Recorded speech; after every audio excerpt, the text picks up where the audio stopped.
ha, sakto. Kakatapos ko lang sa marketing plan ng sisig ni Bunso. Pero syempre, base pa rin to dito sa mga sinabi niyo ni Tito Noah.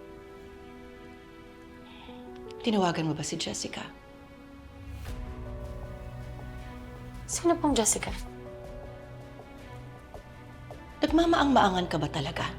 O hindi mo talaga alam kung anong pangalan ng anak ni na Hazel at Manuel? Alam kong ginawa mo. Huwag mo itanggi. Nakausap ko si Jessica. Hindi ko naman ho talaga itatanggi. Proud ho ako sa ginawa ko. Tsaka dapat nga matagal ko nang ginawa yun eh. Andrea, hindi ko kayo pinalaking bastos, ha? Hindi ko siya binastos. Sinabi ko lang ho sa kanya lahat ng kailangan niya malaman para magsumbong siya sa mga magulang niya at para matauhan sila pare-pareho. Mali yung ginawa mo. Nandamay ka ng inosenteng tao. Hindi ko naman po alam na pinapakailaman niya yung cellphone ng tatay niya eh. Tsaka bakit parang galit ho kayo sa akin? Pinaglalaban ko lang naman ho kayo doon sa Hazel na yun. Mali yung pagpapakalat yun ng video ninyo. O nakita niyo, pati si Colleen naaapektuhan, nabubuli siya sa school dahil lang sa video na yun. Na ipinagtatanggol ko lang ang pamilya natin. Lalo na kayo. Mali yung basta-basta ka lang ng aaway. Na hindi mo alam kung anong pinagdadaanan ng tao. Pinagdadaanan? Nay, ano ba? Nagpaawa sa inyo, nagpa-victim. Kaya ganyan kayo? Wala sa lugar yung pang-aaway mo sa kanya. Dahil nabaril si Manuel. Critical ang kondisyon ng tatay mo.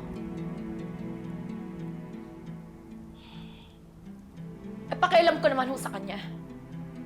Matagal na siyang hindi parte ng pamilya natin. Andrea, anak.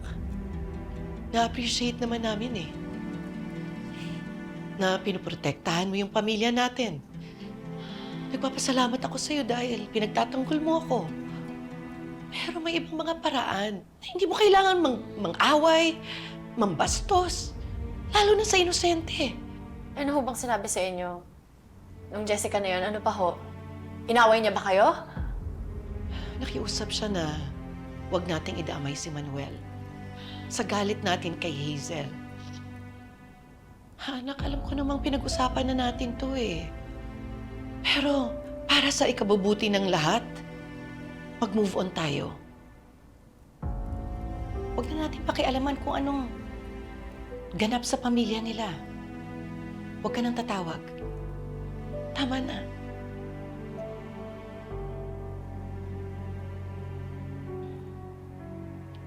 Tsaka isa pa.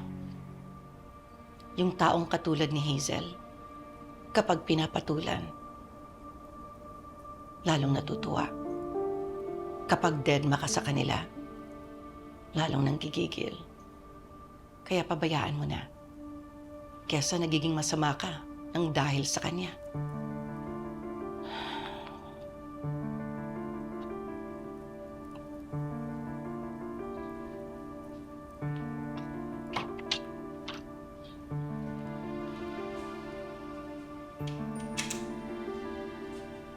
Kakapal talaga ng mga mukha ninyo. For God's sake, we don't need negativity right now. I don't care about your dad.